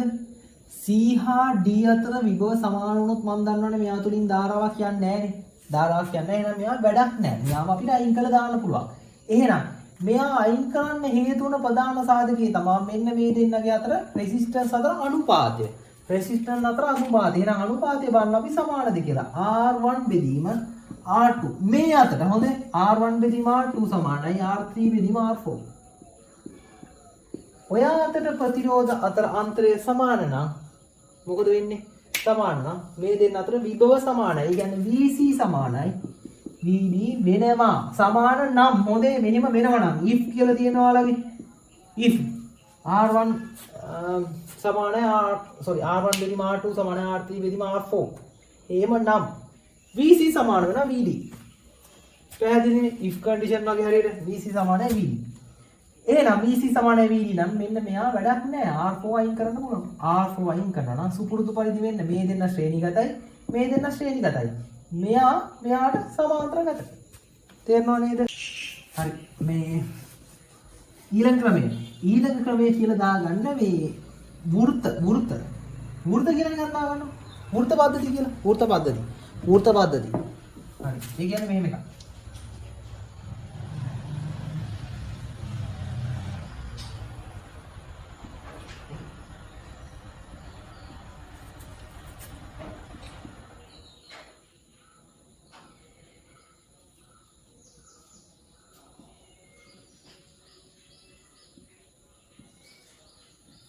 සම කියනවා A හා B අතර. A හා B අතර සම කියනවා. කොහොමද හොයන්නේ? හරිද? ඊට පස්සේ මේ ඒගොල්ලන්ගේ අගයන් දීලා තියෙනවා. මෙයා 4යි. මෙයාත් 4යි. හිතන්නකෝ මෙයා 6යි. මෙයාත් 6යි. මෙයා 8යි. මෙයාත් 8යි. මොකද දීලා තියෙනවා? අපෙන් ආනවා A හා B අතර සම කිය. මම කරන්නේ බලන්න මෙන්න මේ A අකුරෙන් මෙතන මේ අතින් අල්ලගෙන A අකුර B අකුර ගාව මේ අතරින් අල්ලගෙන මෙයා මෙහෙම අදිනවා. දිගට අදිනවා. ඇත්තම මට මෙහෙම දෙකක් නෙවෙයිද කියන්නකො එන්නේ. මම මෙයාට වඩා චුට්ටක් පොඩි අදිනවා. මෙහෙම එකක් නෙවෙයිද කියන්නකො එන්නේ.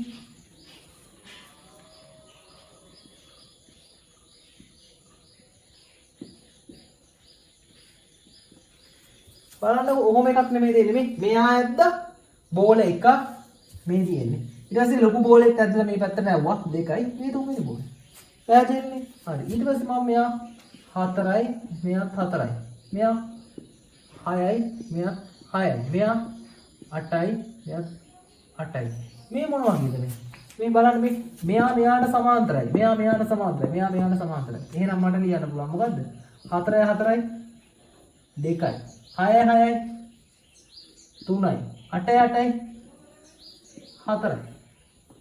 එහෙනම් මේගොල්ලන්ගේ සම කීයද? 4යි 3යි 7යි 2යි 9යි කියලා.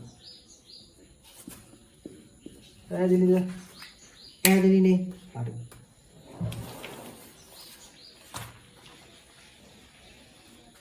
දාගන්නකෝක 9. ඊළඟට තව තියෙනවා ළමයි විශේෂ අවස්ථා කීපයක්. ඒ කියන්නේ විශේෂ ගැටලු විශේෂ අවස්ථා කීපයක්. හරිද? ඒ කියන්නේ ඔය පහට අමතරව විශේෂ අවස්ථා කියලා දාගන්නකො. විශේෂ ඒ කියන්නේ මේ මෙච්චර කල් විභාගයට දුන්න එක් විවිධ ගණන්. හොඳ? විශේෂ වෙච්ච අවස්ථා කීපයක්. මම ඒක ටික ගැන කියනවා විශේෂ අවස්ථා කියලා. මෙහෙමයි. හිතන්න මේවා මේ ලේසියෙන් ගණන් වලට පාවිච්චි කරන්න පුළුවන් දේවල්. හොඳ? මේවා ලේසියෙන් ගණන් ඇතුලේ තියෙන දේවල්. පළවෙනි එක. මෙහෙම රෙසිස්ටන්ස් කීපයක් තියෙනවා.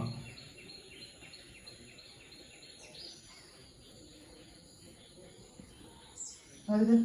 රෙසිස්ටන්ස් තියෙනවා කියලා හිතන්නකො. 4යි 4යි 4යි 4යි. 4 ඒවා 4ක්. 4 ඒවා 5ක් තියෙනවා. හරි 4 ඒවා 3ක් තියෙනවා කියලා හිතන්නකො. 4 ඒවා 3ක්. එහෙනම් මෙයාගේ සමකය කොහොමද හොයන්නේ? සමකය වලට අපිට ලේසියෙන්ම ගන්න පුළුවන්. අපිට එකක් තියෙනවා ළමයි සූත්‍රයක්. හිතන්නකො මෙහෙම R තියෙනවා n ගානක් තියෙනවා කියලා හිතන්නකො. දන්නේ නැහැ අපි රෙසිස්ටන්ස් n ගානක්. එහෙනම් අපිට මෙයාගේ සමකය හොයන්න පුළුවන්. R බෙදීමෙන් කියලා හොඳට මතක තියාගන්න. එක රෙසිස්ටන්ස් එකකගේ බෙදන්න ඕන රෙසිස්ටන්ස් ගානේ. හැබැයි රෙසිස්ටන්ස් සමාන නම් විතරයි. ප්‍රතිරෝධ අගයන් සමාන නම් විතරයි කරන්නේ. උදාහරණයක් විදිහට මෙහෙම. ඔන්න බලන්න උදාහරණයක් විදිහට මතක තියාගන්න මේකේ සූත්‍රයනේ R බෙදීමෙන් කියලා. මං ගාව තියෙනවා 4 රෙසිස්ටන්ස් 3ක්. එහෙනම් මෙයාගේ සමකය කීයද? 4 එකකගේ 4යි ප්‍රතිරෝධ ගාණින් බෙදුවා 3යි. 4 බෙදීම 3යි. පැහැදිලිද? හරි. මං ගාව තියෙනවා පහේ රෙසිස්ටන්ස් ඔහොම පල්ලෙහාට හිතන්නකො පල්ලෙහාට 10ක් තිබ්බා කියලා. 10ක් තියෙනවා. එහෙනම් මෙයාගේ සමකය කීයද? හරියටම 5යි. හොඳේ ඔක්කොම 5යි. එහෙනම් සමකය කීයද? 5 බෙදීම 10යි. කියන්නේ කීයද? භාගයයි. තේරෙනවද කියන්නකො? පැහැදිලි නේද? හරි. ඒක එකක්. හරිනේ. තව විශේෂ අවස්ථාවක් තියෙනවා මෙහෙම. ඒ තමයි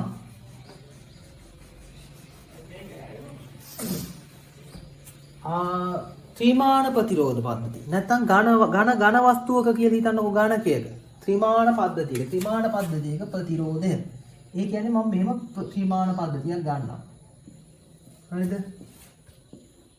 ත්‍රිමාණ පද්ධතියක් අරගෙන මම මේක ඔප්පු කරන ක්‍රමය කියන්නේ යන්නේ නැද? හරිද? මම ඔයාලට මේක ලේසියෙන්ම පාවිච්චි කරන ක්‍රමය කියන්නම්. ඔයා නෝට් එකක් දාලා මතක තියාගෙන ඉන්න. මම ගන්නවා මෙහෙම. A B C D. හරිද? E F G H කියලා පොයින්ට් එක ගන්න. හරිද? මේ හැම එකකටම R කියලා ප්‍රතිරෝධයක් තියෙනවා හැම එකක් ඇතුළෙම. R.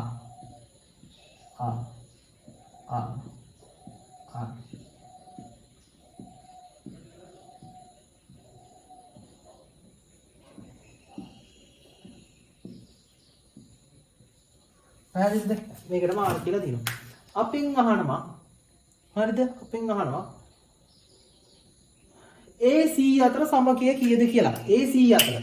එතකොට මේකේ කරන්නේ පැහැදිලිද? මම හොයනවා මෙන්න මෙහෙම කියනවා මම ඔයාලට කියනවා AC අතර RAC. ඔයාලට පේනවද AC කියන්නේ මෙහෙම හරස් අතයක් හරස් දිශාවන්නේ. මට ඕක ගන්න පුළුවන් ඕනනම් මෙහෙම BD කියලා ගන්නත් පුළුවන් මේ කතිරයක්. මෙයා හරියටම සමාන වෙනවා RBD කියලාට. පැහැදිලිද? මට ඕනනම් පුළුවන් මේ HF කියලාත් ගන්න. ඇයි? හරස් අතර තියෙන්නේ. HF RHF ට සමානයි. හරි. ඕනනම් මට පුළුවන් ගන්න EG කියලා. REG. ඕනනම් මට පුළුවන්. පැහැදිලිද මේ? AF කියලාත් ගන්න පුළුවන්. උඩ පැත්තේ. උඩ තලයේ AF. පේනවද? RF. එතකොට ඔන්න ඔහම හරස් අතට රෙසිස්ටන්ස් හැම එකේම සමානයි. ඒ වගේ විශාලත්වය මට දක්වන්න පුළුවන්. 3R බෙදීම 4යි කියලා. 3R බෙදීම 4යි කියලා. හැබැයි ඕකට තියෙන කොන්දේසිය තමයි මේ හැම රෙසිස්ටන්ස් එකකම අගයන් සමාන විය යුතුයි. ඒතකොට ඔයගොල්ලෝගේ පේපර් දෙනකොට සමානව දෙන්න. 3R බෙදීම 4යි. හිතන්නකො මෙයාට 2R දුන්නා කියලා. එහෙම මොකද කරන්නේ? මේ හැම එකම 2R. හැම එකම 2R කියලා දුන්නොත් ඔයා මේ R වෙනුවට කවුද ආදේශ කරන්නේ? 2R කියලා. R වෙනුවට 2R කියලා ආදේශ කරන්න ඕනේ. පැහැදිලිනේ? එහෙනම් මෙතන ඔය පොදු විදියට මම ගත්තොත් 3R බෙදීම 4යි. එහෙනම් ඔයා මේක දාන්න මෙච්චර මේ ඔක්කොම ටික ඕනේ නැහැ. එකක් දාලා තියාගන්න එකක්. මොකක්ද දාන්න ඕන? ඕකේ ලියලා තියන්න මේක පැත්තෙන්. RAC සමානයි කවුද? 3R බෙදීම 4යි. ඒක පොදු එක. එතකොට ඔයා දැනගන්න ඕන RAC කියන්නේ මොකද්ද? RAF වෙන්නත් පුළුවන්. BD වෙන්නත් පුළුවන්. DG වෙන්නත් පුළුවන්. පැහැදිලිනේ? හරි. මම ඊළඟ එක ලියනවා RAB කියලා. RAB කියන්නේ මේ පේනවද? මේ එක අක්ෂය. මෙන්න මේ පැත්ත. එක තලයක්. RAE. RAB සමානයි RAE. පේනවද? ඔහොම මට පුළුවන් මේ DC උනත් ලියන්න. DC RDC. ඔය ඔයගේ මේ එක පැත්තක තියෙන DH. ඔන්න ඔය වගේ වට. ඒ කියන්නේ එක දිශාවක මෙන්න මේ ඒ පැත්තේ තියෙන. එකම පැත්තේ තියෙනවට අපිට ලියන්න පුළුවන් 7R බෙදීම 12යි කියලා. 7R බෙදීම 12යි කියලා. 7R බෙදීම 12. ඒකටත් මම පොදු එකක් ලියනවා. RAB සමානයි කීයද? 7R බෙදීම 12යි. පැහැදිලිද? ඊට පස්සේ තව එකක් පුළුවන් මේ මට පුළුවන් ගන්න නේද? A එකයි G එකයි. මේ බලන්න. A මෙතන තියෙන්නේ G මෙතන තියෙන්නේ. අර විකර්ණයක් වගේ. හරියට මැදින් වෙන වෙන විකර්ණයක් වගේ. මේ පැත්තේ උඩම තැනයි යට පැත්තේ අගම තැනයි. AG. ඔන්න ඔය අතර සමකිය. RAG. මම මට පුළුවන් RAG. තාම මොනවද මේ වගේ පොයින්ට් තියෙන්නේ මේ බලන්න මේ. AG තියෙනවා. ඊළඟට BH කියලා පොයින්ට් එකක් තියෙනවා. RBH. තව කොයි තියෙන්නේ? තා පුළුවන් ඔන්න DF ගන්න. RDF. ඔය වගේ පේනවද? ඊට පස්සේ ඕන පුළුවන් EG ගන්න. ඔය කිහිපයක්ම තියෙනවා හොඳේ. ඔය එකිනෙකට සමානයි. ඕව වගේ මට පුළුවන් ගන්න ළමයි 5යි R බෙදීම 6යි කියලා. 5යි R බෙදීම 6යි. 5යි R බෙදීම 6යි. මම එනම් මෙයාව දානවා RAG කියලා. RAG සමානයි 5යි R බෙදීම 6යි. එතකොට ඔයාලා මේක ලියා ගන්නකොට මේ සර්කිට් එකත් එක්ක මේකත් ලියා ගන්න යටින්. හැබැයි මෙන්න මේ ටික කොටු කරලා තියන්න. හරිද? මේ ටිකෙන් තමයි ටක් ගාලා ලේසියෙන් මතක් කරන්න පුළුවන්. පැහැදිලිද? මේ ටිකෙන් ටක් ගාලා ලේසියෙන් මොක මතක් කරගන්න පුළුවන්. ඕකත් දාගන්න ඉක්මනට.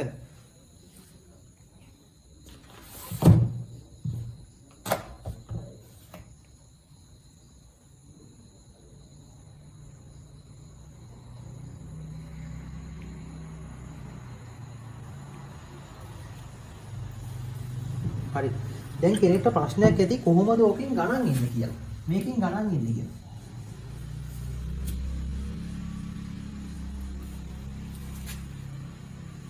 මම මෙහෙම එකක් දෙන්නම්.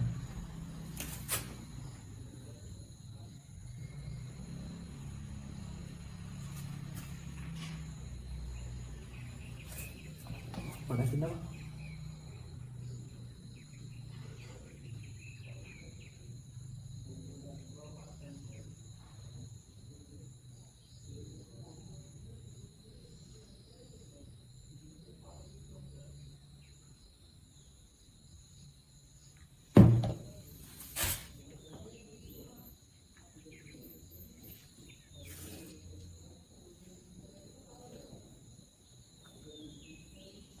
මගෙන් අහනවා මෙන්න මේ හතර පොසිෂන් දෙක අතර A B මේ ඔක්කොම 2R කියලා ගන්නවා.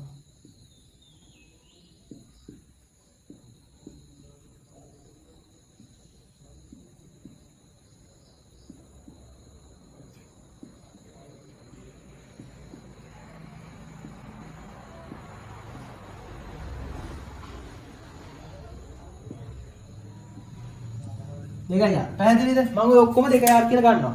මම අහනවා මේකේ සමකය කීයද කියලා. දැන් බැලූ බැලමට මේක පට්ට සංකීර්ණ වගේ පේන්නේ. හැබැයි ඔයාලට පේනවද මේක හරියට නිකන් මොකද්ද මේ? මෙන්න මේ කොටුවක් වගේ නේද? මේක හරියට කොටුවක් වගේ. මේ පොඩ්ඩක් නිකන් මේක දිහා හොඳට බලන්නකෝ. ඔයා මේක දිහා බලන්න මේ වගේ නේද මේක? නිකන් පැත්තේ වෙන නිකන් අමුතු කෝණයකින් මේක දිහා මේ අරගෙන ෆොටෝ එකක් ගහලා තියෙන්නේ. පැහැදිලිනේ? එතකොට බලන්න මේ මොකද්ද මේ? එක පැත්තක මෙන්න මේ වගේ තනක් නේද? මෙන්න මේ වගේ අක්ෂයක්. AB කියන්නේ මේ තනි ඉරක්. එක ඉරක්. එහෙනම් අපි බලනවා මෙන්න මේ වගේ AB කියලා පොසිෂන් එකක් තියෙන මොන වගේද? මෙහෙම ඉරක්. දැන් අපි මෙහෙම එකක් බැලුවොත් මෙයාගේ 7R බෙදීම 12යි. එහෙනම් මෙයාගේ රෙසිස්ටන්ස් එක ගන්න පුළුවන් 7R බෙදීම 12යි. හැබැයි ප්‍රශ්න තියෙන්නේ ඒකේ R මේකේ 2R. එහෙනම් මේ R වෙනකොට කවුද ආදේශ කරන්න ඕන? 2R කියලා. එතකොට මොකද වෙන්නේ? සුළු කරනකොට වෙන්නේ 6යි. 7R බෙදීම 6යි උත්තරේ. මෙයාගේ සමගිය. පේනවද? හරි. හදිසියෙන්වත් මම මෙයාගේ මෙතන ඉන්නේ මේ. B කියලා තර ගන්නවා මෙතනින්. B.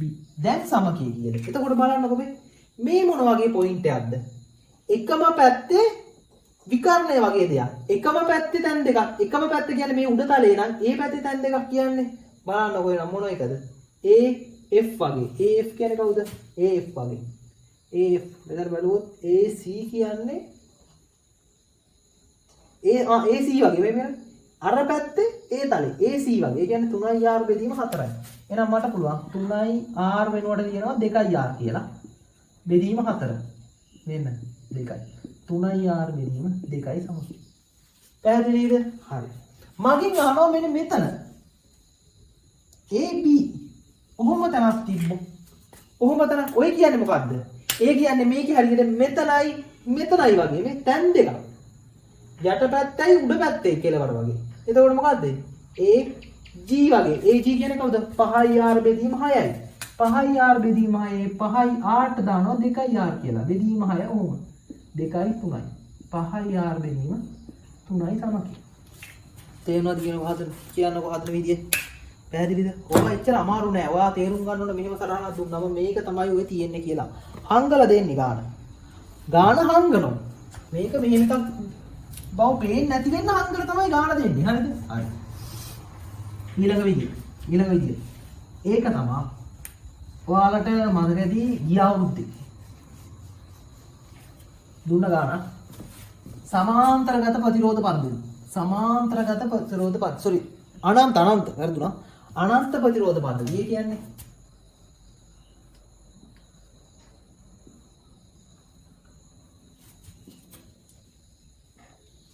ගොඩක් ලස්සනට ආවේ මම අනිත්.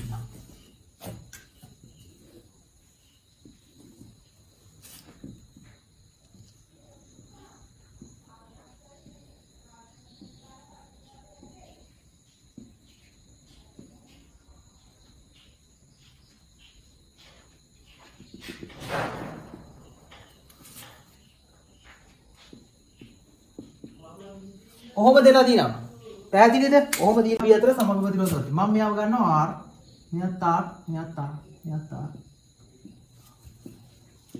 R. හරි. මගෙන් අහනවා සමගිය හොයන්න කියලා. කොහොමද හොයන්නේ? මම ගන්නවා මෙහෙම එකක්.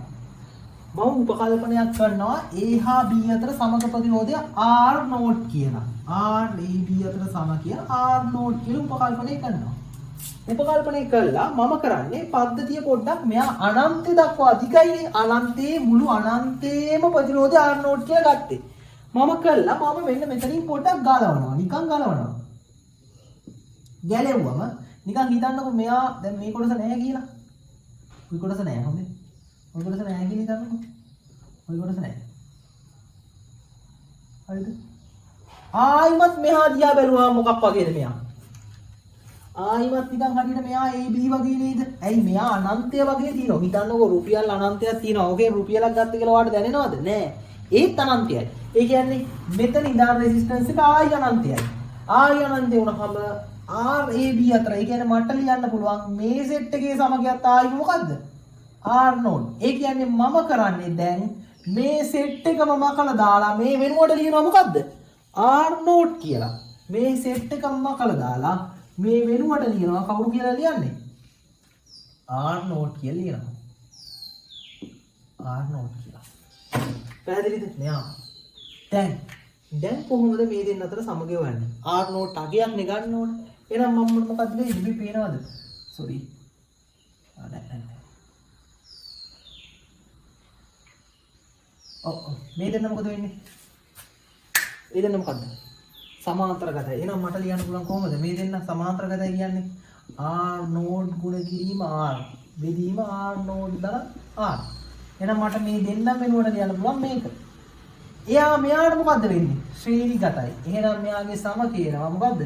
R සමානයි කාටද? A හා B අතර සමගිය R නෝඩ්. මම ආයෙ කියනවා මෙතන R නෝඩ් කියලා. හරි. දැන් සුළු කරන්න තියෙනවා. පැහැදිලිද? දැන් සුළු කරන්නේ කොහොමද සුළු කරන්නේ? පොදු හරය යට බෙදීමක් තියෙනවා පොදු හරයක් ගන්න. R නෝඩ් වතාවක් R දාන R වතාවක් R නෝඩ් දාන R සමානයි. මෙයා මේ පැත්තට ගියාම R නෝඩ් වතාවක් R නෝඩ් දාන R. හරි. කොහොමද සුළු කරන්නේ? මෙතන දිනවා R නෝඩ් R දාන මෙතනත් ඇදිනවා R නෝඩ් R දාන R වර්ග සමානයි මෙතනින් හැදෙනවා R නෝඩ් වර්ග දාන R නෝඩ් R. පැහැදිලිද? R නෝඩ් R එකට R නෝඩ් R එකක් කැපෙනවා. පැහැදිලිද? R නෝඩ් නේද හොයන්න ඕන. එහෙනම් මම මෙයා y සමානයි mx sorry a වර්ග රින b වර්ග a වර්ග දාන b වර්ග දාන c වර්ග සමානයි බිඳුව. ඔය ආකාරයට හදා ගන්නවා. නැත්තම් මෙහෙම ax වර්ග දාන bx දාන c. ax වර්ග දාන bx දාන c සමානයි බිඳුව ආකාරයට හදා ගන්නවා. කොහොමද හදාගන්නේ? එතකොට මට එනවා ax වර්ග කියන්නේ x නේ හොයන්න ඕනේ මෙතන. x හොයන්න ඕන වගේ මම r නෝට් හොයන්න ඕන නිසා R නෝට් වර්ග ධන නෙමෙයි මෙයා එහා පැත්තට යන R නෝට් වර්ග මේ පැත්තේ තියෙන්නේ කියන මේ කුට්ටිය මම කරන්නේ එහා පැත්තට ගෙනියනවා. එහා පැත්තට ගෙනියනකොට මොකද වෙන්නේ? ඍණ R නෝට් R වෙනවා. ඊට පස්සේ මෙයා එහා පැත්තට යනවා. ඍණ R වර්ග සමාන 0. සමාන 0. හරි. දැන් ඕක සුළු කරන්නේ කොහොමද? මේ දන්නවා නේද මෙයාම සුළු කරන සූත්‍රය කොහොමද? x සමානයි මොකද්ද සූත්‍රය? ඍණ b ධන හෝ ඍණ මම මෙතන ඉදaya වගේ නේද? මම මෙතන ලියන්න හොඳේ. ax වර්ග ධන bx ධන c සමානයි බින්දුවේ සූත්‍රය ලියනවා x සමානයි ඍණ b ධන හෝ ඍණ b වර්ග ඍණ 4ක් ac බෙදීම වර්ගමූල හොඳේ දෙකක් මොකට ආදේශ කරන්න ඕකට ආදේශ කළා R නෝට් උත්තරයක් ගන්න තියෙනවා. පැහැදිලිද? එහෙමයි. මේව නම් ඉතින් සුළු කිරීම. මේවා මේ මැත්ස් වල තියෙන ඒවා. ඔතනින් සුළු කරලා R නෝට් අගයක් ගන්න. හරිද? තේරෙනවද කියන්නකො? R රැසුලෙන් අගයක් ගන්නවා.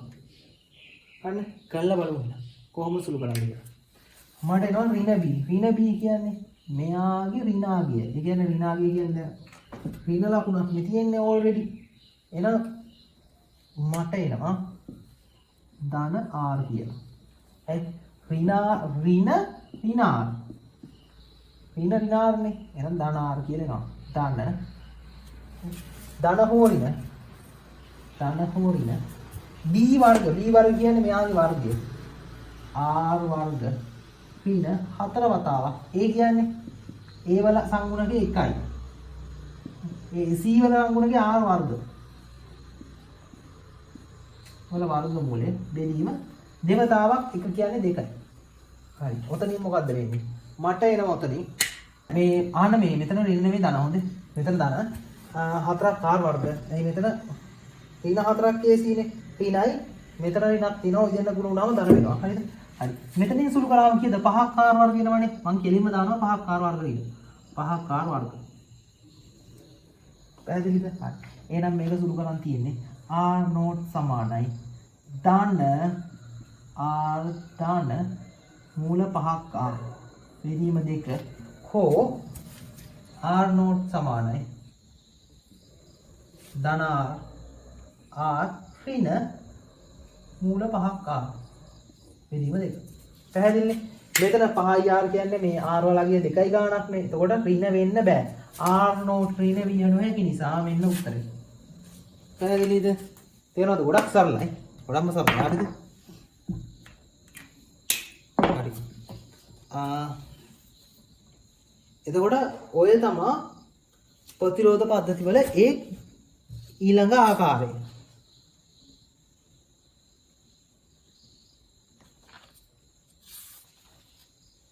හරි. දැන් ඔයාලට මේ ප්‍රතිරෝධ පද්ධති වලින් තියෙන ගොඩ ඔක්කොම ආකාර ටික අවසන්. පැහැදිලි? ඊට අමතරව තව විවිධ ආකාරයේ පොඩි ඒවා ටිකක් තියෙනවා පාස් පේපර්ස් වල ඉතාම සරල එකක්. හරිද? හැබැයි ඔයාලා මේ ටික බලලා නිකන් හිටියොත් නම් ඔයාලට බෑ. ඒක නිසා හොඳට මතක තියාගන්න මේ ටික කරපු ගමන් ඔයාලට කරන්න තියෙන හොඳම උත්තර ටික තමයි ප්‍රශ්න ටික තමයි අපේ සුරු පොතේ තියෙන ඔයාලගේ සමක ප්‍රතිරෝධයේ තියලා ගණන් 40ක් විතර තියෙනවා MCQ 40ක් ඔය ටික කරන්න. පාස් පේපර්ස් මට්ටමේ හොඳ ගණන් හොඳ ප්‍රශ්න. පැහැදිලිද? ඔය ටික කරනකොට ඔයාලට අනන්තවත් ප්‍රශ්නේ බැරි දේවල්. පැහැදිලිද? එතකොට ඔයාලට තනියෙන් හදාගන්න බැරි නම් ඔයා මාව දන්නේවත් නැත්නම් කවුද කියලා ඔයා කරන්න ඕන මොකද්ද? යාළුවෙක්ගෙන් හරි අහන්න. එහෙමත් බැරි නම් ඔයාට මගේ contact number එකක් හොයාගෙන කොහොම හරි මගෙන් අහන්න කොහොමද මේක හදන්නේ කියලා. එතකොට මොන විදියෙන් හරි කියලා දෙන්න. පැහැදිලිද? මොන විදියෙන් හරි කියලා දෙන්න. වීඩියෝ එකේ අන්තිමට හරි මම මගේ විස්තර ටික දාලා දෙන්න. කොහොම හරි ඔයා ප්‍රශ්න ටික හදලා උත්තර ටික හදන්න. පැහැදිලිද? පාස් පේපර්ස් ටික කරන්න. එතකොට තමයි ඔයාට මේක පුළුවන් වෙන්නේ. නැත්තම් බෑ. ස්ථිර වශයෙන්ම බැහැ. පැහැදිලිනේ? ඊට අමතරව මේවා කරනකොට ඔයාගේම ලේසි සුළු කිරීමේ ක්‍රම හොයා ගන්න ඕන. ඔයාගේම ක්‍රම. පැහැදිලි සුළු කිරීමේදී ලේසි ක්‍රම ඔයාම හදා ගන්න. නැත්තම් ඔයාට මේක මේ එකතැන ගොඩාක් වෙලා කරන්න පුළුවන් වෙන MCQ අනිවාර්යෙන්ම හැම අවුරුද්දකම ඔයාලා දන්නා හැම අවුරුද්දකම ප්‍රතිරෝධ පද්ධති වලින් MCQ එකක් එනවා. පැහැදිලි? ගිය අවුරුද්දේවත් ලේසිම මේක මේ දැනගෙන හිටියොත් උත්තර ලියන්න පුළුවන් ප්‍රශ්නයක්. පැහැදිලි? පරාසයක් අගයක් දීලා තිබ්බනේ දන්නේ උත්තරේ තමයි එන්නේ. ඉතින් පරාසයක් එන විදිහට තමයි උත්තරේ ඒගොල්ලෝ බැලු බැලමට උත්තරේ කියන්න පුළුවන් විදිහේ ප්‍රශ්නයක් ඒක. පැහැදිලිද? හරි. එහෙනම් ඔයාලගේ අතේ තියෙනවා වගකීමක් මේක හදන විදිහ හිතනවා. එතකොට ඔයාලට මේක පුළුවන් වෙයි කියලා. ඔයාලා මේ ටික බලන්න. ඊට පස්සේ ඊළඟට කරනවා විභව බෙදුම් මූල ධර්මය සහ ධාරා බෙදුම් මූල ධර්මය. ඒකත් පොඩි කොටසක්. මේ ඉතාමත්ම පොඩි කොටසක්. මේ මුල් කලින් වීඩියෝ එකයි මේ වීඩියෝ එකයි. කලින් වීඩියෝ එක බැලුවේ නැත්නම් ඒකත් බලන්න මම මෙතන ලින්ක් එක දාන්න. හරි. එහෙනම් අදට ඉවරයි මේ කොටස.